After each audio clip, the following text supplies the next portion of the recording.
Alright, sorry about that, guys. Crisis averted. Now that I'm totally lost of where I was just at, we'll try it again. Okay, so, anyways, this G, like I said, right on the third fret, we all know that. Then we got the A, B, C, D, E, F, and that's what each one of these notes are. If it lands on the line, it's a B. If it lands right here in between, it's a C. And this line right here where they meet is a G line.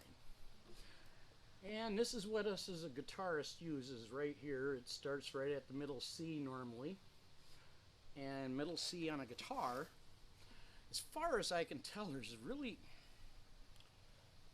not really a great spot because we have our guitars are lined up really differently.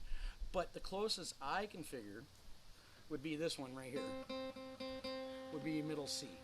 And that's because it's in the middle of the neck, it's in the middle of the strings. That's my thought process is on it. Correct me if you will, and I will learn something there myself. But in my mind, that would be the middle C on a guitar. It would be right there. And because I mean, the next C is this note right here. Oh, I'm sorry, this note right here. And that's not any more middle than what I just hit, but they're kind of a unison note anyhow, aren't they? And we'll get to that a little later. But as we go down, it's G, F, E, D, and there's that middle C that I was just talking about, and then B and A. Down here, you start losing the guitar, and you pick up the bass line, and this is the bass line. It's called an F clef, and in between those two dots is the note F. And if you just follow this right over, you can see working back up G, A, B, C. There's that middle C, D, E. Now I'm into the treble clef. So now on a keyboard, the left hand does this one, and the right hand does this one. So when you see sheet music with the with the line right here, putting these two guys together, that's what the keyboard is reading, everything here to here. We're kind of fortunate we read either this if you're a guitarist or this if you're a bass player. So unfortunately, bass players, you're going to have to transpose some of this stuff on your own. This baby has been my go-to instrument for 39 years. I do know how to pick up a bass. I can make it sound way over than an average bass player, but not like the bass player I have in my band. I wouldn't even try to get to that level. I mean, he's a oh my god bass player. Anyways, I digress. So this 4/4 is your time signature. It's indicating 4 beats per quarter note. So on that, as if I know this is boring like 99.999% of you, but we'll hit it anyways. So you got a quarter note. Here's a full note. 1, 2, 3, 4. This would be a half note. 1, 2, 1, 2, 1, 2, 1, 2. This would be a quarter note. 1, 2, 3, 4. 1, 2, 3, 4. But the count would be. Now, if I was to do that in a measure, so if I had one measure, it would be 1, 2, 3, 4, and that would be my full note. My half note would be 1, 2, 3, 4. There'd be a half note rest there. My quarter note would be 1, 2, 3, 4. 1, 2, 3, 4. You get it? And of course, the eighth note would be 1 and 2 and 3 and 4. So I'm sure we all knew this, but I have to hit it because I'm trying to teach this as we go along, and we'll bear with me, please. So that covers pretty much the notes, the note values. You guys kind of got that, and you've seen. I'll show the notes as we go along. I'm not going to sit there and write a quarter note, half note for you at this point, but we'll get to that point, and I'll re-reference this to make my point sharper at that point. Now, many of you have seen these little symbols right here, the PP, the P, the MP, the MF, the F, FF, and of course the PT. I love the PT. We'll get to that in a second. This is for intensity. When I'm reading sheet music, I have a hard time knowing if it's going to be a very soft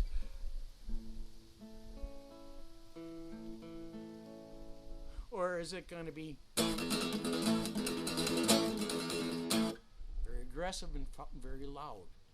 So, or anything in between. So they made up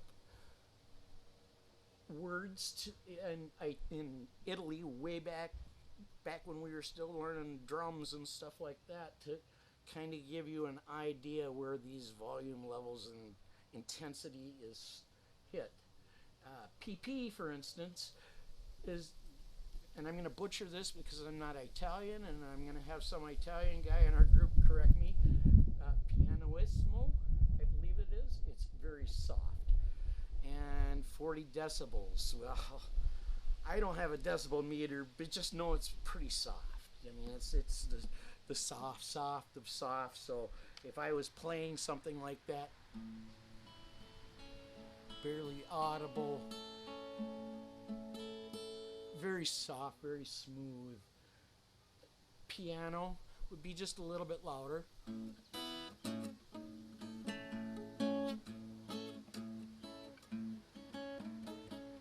And mezzo piano is a moderately soft. So now I'm probably changing to a pick at this point, and this is where I said I'm more arranging this for a guitar because I want to be soft, but I want to be louder than something like the tone of my fingers would get.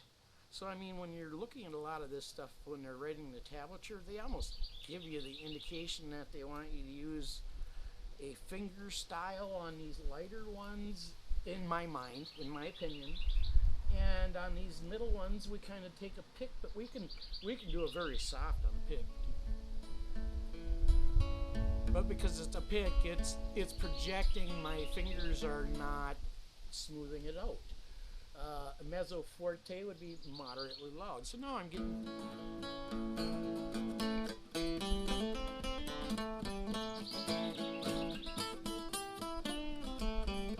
I'm getting up there.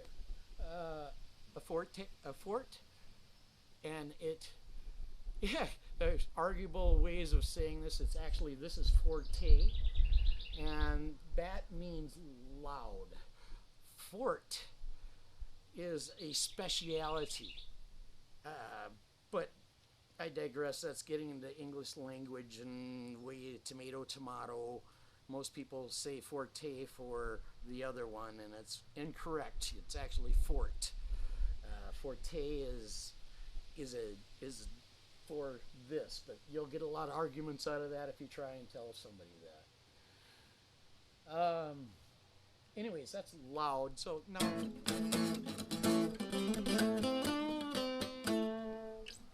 and fortissime. In my mind, it's hard to do that on a guitar, an acoustic guitar, but start cranking your amps up and making your ears ring, and you're starting to get to the volume level. And then there's the Pete Townsend. I got it for PT for the cymbal, and the translation is oh my god. And usually that's like 100 decibels and up. That's where you start blowing up your amps on Ed Sullivan's stage and losing your own hearing like he did. Levels, so I don't really suggest going to the Pete Townsend, and you'll never see that in writing. That's just my little joke, try and keep you all awake. Okay, this is the octave symbol. On a guitar we have 2 octaves. We have E right there, and then right up here on the 12th fret is 1 full octave. So if I see it above this, that if they give me the notes down here and they give me an 8 VA, that's telling me they want me to play it up here on the 12th fret, not down here on an open string. If it's below, I drew it down here. It could be here, written here if you're you know, just have the treble clef like a lot of us see only the treble clef, and then underneath they see tablature. And I don't have any of that written down yet, but we'll get there too. Um, if it's below one of these lines and it says 8VA, that means if you're playing up here on the 12th fret, they want you down here now on the open fret. So it kind of tells you where they want you on the guitar. If they want you an octave higher, it's on the top of it. If they want you an octave lower, it's below it. And this is stuff as a guitarist with tablature out. Man, tablature's awesome. It's hard to beat it. I know how to read music. I know how to read this stuff. But I'll tell you what, I look at tablature and I look at the note values. I look at this stuff right here and I know my scales. I look at that and it's nothing for me to understand that and translate that. It's a godsend. When I started out, they only had fake books. Tablature is a new thing that they've started up. And when I say new, that's because I came from the era of beating drums. When I first started, they didn't have tablature out. It didn't come out until late 80s. I started in 1980, so I mean we're talking back in, you know, the drum and where you hunted down the cat for your own nylon string guitar. You didn't. They called it catgut as a joke because that's what they usually were back before that. At any rate, I digress again. So we're going to move down here. And down here you're going to see a bunch of weird symbols, right? Well, these are for different instruments. And here I'm going to set this down. And all that homework that I went aside, there and blew aside, was the stuff that I was getting to on this. And I'm going to make sure that I'm not missing stuff because I'm pulling this stuff off an old college book of mine. And as you can see, it's been well loved. The only binding that's left on it is one piece of plastic because I've used it so much. And I still, because I don't study it the way a guy does who's going to college, there's still some black spaces here, and it's been a lot of years since I went through this, and so bear with me, but we'll glance through this as I go. Rhythm, timbre, we've hit that, so we've hit intensity, meter, you guys know that. Let's see, fundamentals and music, we don't even bother with that. Okay, intervals, okay, we're going to go right to this, what I got up here now that I see where I'm at now again. I did look at this stuff, it's not that I'm disorganized, it's the wind caught my sheets and threw them to the wind. So this is a treble clef, that's for us guitarists, or a G clef, and I mentioned that it's our G line. And this is a soprano. Oh, this is what I was looking for. Right here. Let's see here. I did need that. Darn it. It went to the wind.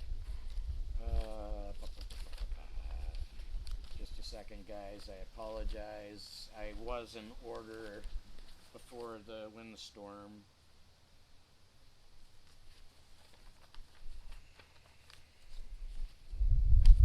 Where did we go?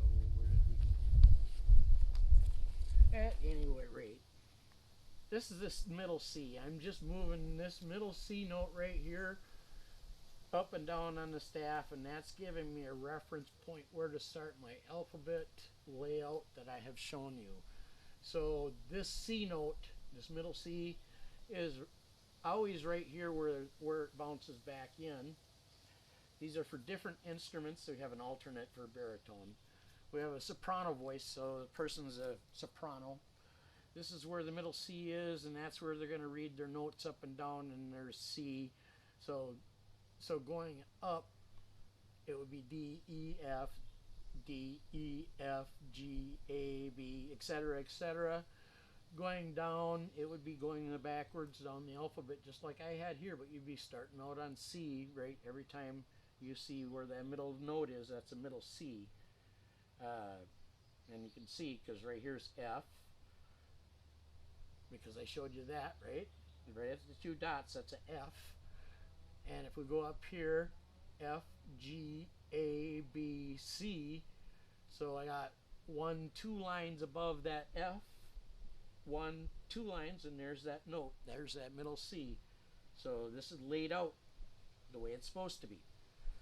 Okay, now, We're going to go right from that because I mean this most of this stuff right here I want you to look at, and the only reason you really need to know any of this besides the bass or the treble is to understand if you get into a horn section. Horns are tuned instruments. They come in various keys, so you have to, when you're as a guitarist, you have to play and manipulate in their key range. You can't just jump to any key in the alphabet like a piano can or many other instruments. Horns are stuck in that one little box, and well, yeah, I've never been a horn person. I like the sounds of them, but they are a limited instrument. So these are horns and voices. Those the soprano, mezzo soprano, alto, tenor, baritone. So you can see where this is all going to fit versus up here. So now the key of G has one sharp in it, and I'm gonna. Most people try to do this in the key of C, but because I've turned this into a chorus for a guitarist over many years of teaching, and I've got a lot of teaching experience, we're going to start off with G because my box patterns are going to lay out in this when I teach you the scales, and it's going to be much more easy for you to make sense of what I'm saying at that point, because the box patterns just lay out the best this way. They lay out 1, 2, 3, 4, 5 up the scale of the neck this way. So for right now, just know that we have one sharp, and that's the F sharp in the key of G. And we're going to, underneath each one of these, we're going to label these 1, 2, 3, 4, 5, 6, 7, 8. In any of these notes, you'll see that I go through A through G and I start over again. That's all we have in music.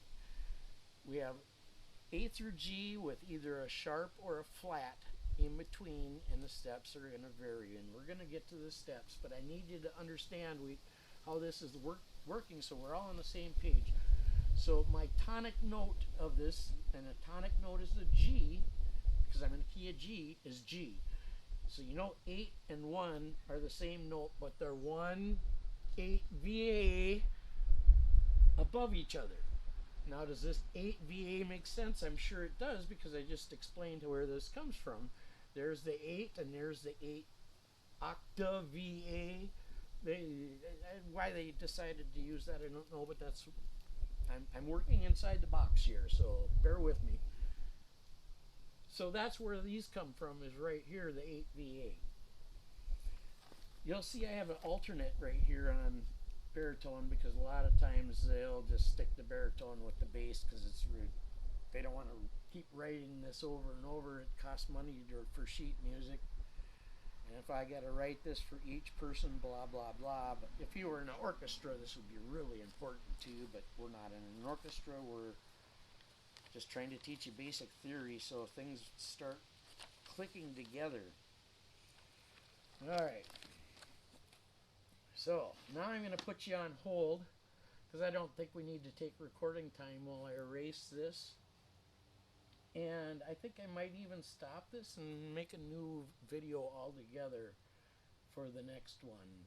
I hope that you enjoyed this, and we'll make another video and we'll get going on something different. But like I said, this took a while because I got to draw my own little lines. And of course, I looked for a straight edge, and the best thing I could find was a carpenter's triangle. And as you can see, even at the largest point, I got to draw 3 dots just to figure out and make a straight line, so I don't look like the drunk going down the highway on this, and make a nice straight line so you can see it and read it. And I hope this video turns out, and that's another reason I want to make it short, is I'm going to run this, I'm going to post this. You guys can see it. I can get a little feedback while I'm getting prepared for the next one, and I can't guarantee it'll be today, but I will try and keep these up if I keep getting good response. You guys gave me good enough response to at least start. This is kind of going to be an idea where we're going with this, and I'll try to be less talkative on other subjects next time, but we're just getting to know each other, so we got that too. let's just keep it at this, and I'll jump into the next one. The next one will contain intervals, and then we'll probably get into the triads, and we're going to name some names of the notes and these intervals. And a lot of this stuff that's coming up will be where you're grabbing your guitar going, oh, that's what it is, because I played for, what, 8 or 9 years before I ever went to college for music. And like I said, they didn't have tablature before I went to college. That's right when it came out, because I was in college I started in 88 and was done in 89. Actually, no, it's 87. I was done at the very end of 89 or 90, something like that. It was 2 years, and it because it fell in between, and it's been so long. It doesn't matter. So yeah, we'll get into the intervals, the chords, how to make a chord, and some scale patterns. But this one had to be kind of hit. So if you think I missed anything on this, let me know, because guys, I can answer a lot of questions really shortly, or I can make another. When I make the next video, I'll take notes, and I can have that for extra notes. But like I said, as you can see, it almost seems like it's a cluster.